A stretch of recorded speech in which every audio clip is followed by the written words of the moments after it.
This is Astro-Insight for the 2017 Libra New Moon by Kathy Biehl of EmpowermentUnlimited.net.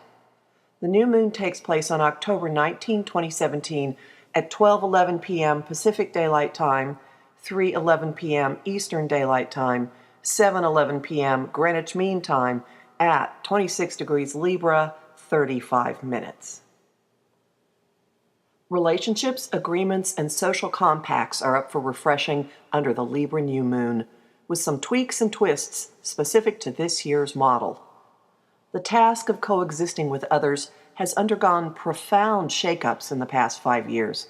This Libra new moon is a cosmic graduation exercise with a not-so-subtle invitation to move into updated models for relating.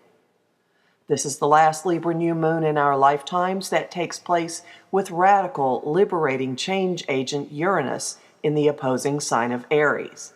Libra's natural balancing act has been complicated by the cosmic rebel's journey through Aries, where he's been igniting the role of the individual and a heap of anger since 2010. Under his persistent barrage of lightning bolts and pressure from an alliance of astrological influences, relationship and other ground rules have cracked open. Tolerating, putting up with, carrying the supermajority weight of a relationship, behaving a certain way because we were taught it's necessary or required, downplaying personal needs or expression to keep a connection in place, all have been increasingly untenable. Now, Uranus is exactly opposite the new moon, escalating competing impulses to be our unique selves and to be in relationship. The standoff is a recurrence of the energy that crested and released at the end of September, when Jupiter wound down his year in the relationship zone by completing his last opposition to Uranus. Now, as then, the opposition creates the tension of a stretched rubber band, pulled until it flies off unexpectedly. Something's got to give, and the form and timing are bound to surprise. Surprise does not mean chaos, though, nor unwelcome. It comes with the opportunity to bring structure, possibly commitment, to relationships and advance in a direction that smacks of destiny. The new moon is sextile Saturn in Sagittarius and the North Node in Leo, a combo that amounts to a doorway, if only you will use it. That doorway is significant. It is the grounding point in the loose grand trine connecting Uranus in Aries, the North Node in Leo, and Saturn in Sagittarius, which wraps up when Saturn and Uranus make their final exact trine in November.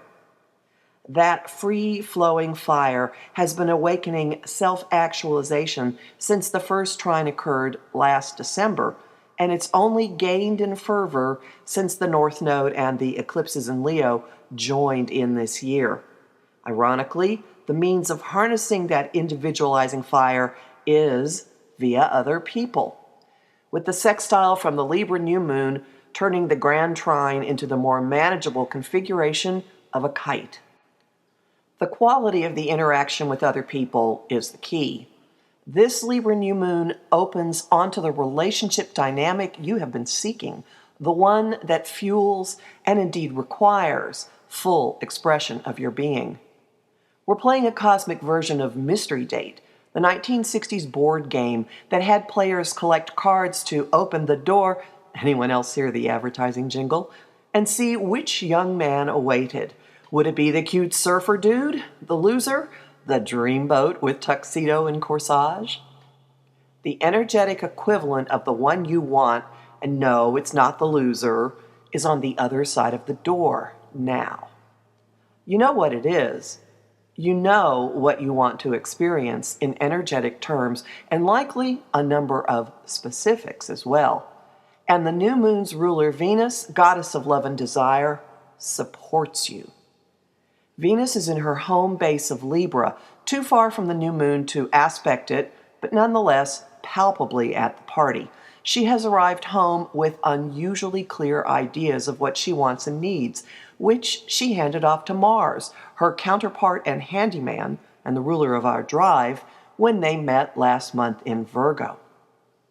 Her to-do list is undergoing tweaks and adjustments due to her inconjunct to Neptune in Pisces, echoing the new moon's inconjunct to Chiron in Pisces.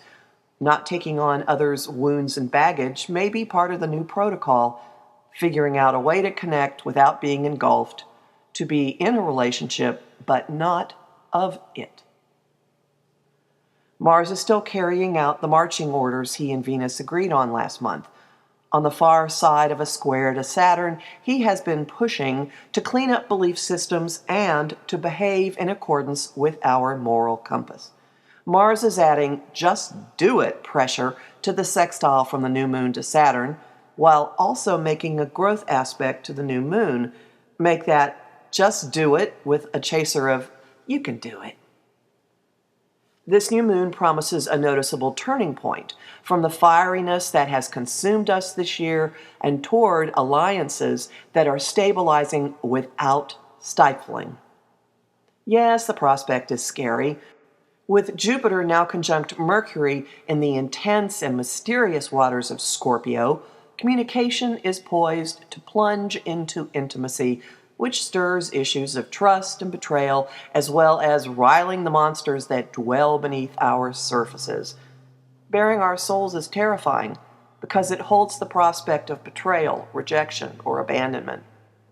That impulse is compelling, though, and insistent, and the connecting that results will likely be more profound and meaningful than what we have allowed ourselves to experience before. Which leads back to the doorway to the updated model of relating. The door is unlocked. It's open. Some unseen force is beckoning you toward it. You've got the motivation. You've developed the nerve. Take the opportunity. Walk through the door. And you know who's really waiting for you on the other side? You are. If you'd like to know how this is affecting you personally, please visit empowermentunlimited.net, where you can book a private session with me and sign up for my mailing list and listen to my weekly podcasts. I am Kathy Biehl, a professional astrologer with more than 30 years' experience. You will find me on Facebook at Empowerment Unlimited and on YouTube at the Professional Aquarian channel.